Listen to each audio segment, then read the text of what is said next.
Welcome back to Gorgeous Graphs, where numbers, functions, and formulas come to life in animated charts that make them easier to understand. Today's topic is a twist on exponential functions. You've probably seen x squared or even x to the power of x. But here, we're going one step further. X raised to the power of x raised to the power of x. In notation, that's written as x asterisk xsx. This isn't just a curiosity, it's a fascinating example of how stacking exponents changes a function's growth in surprising ways. The range we're looking at is from x plus 0 to x plus 1.5, and as the animation progresses, you'll see the curve gradually take shape. Near x plus 0, the function starts close to 1.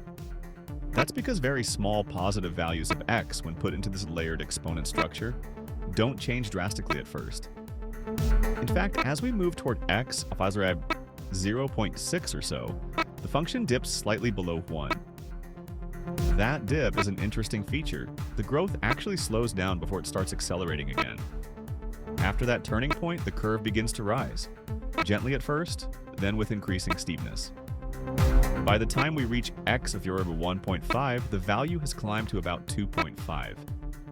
You can see how even a small change in x leads to bigger and bigger jumps in the output once the exponential layers start compounding. This function is a perfect example of how mathematics can be both elegant and surprising. It's not just about big numbers, it's about patterns, turning points, and the way relationships between numbers create shapes. So, as the curve unfolds, keep an eye on how these stacked exponents transform what starts as a simple idea into something visually and mathematically striking.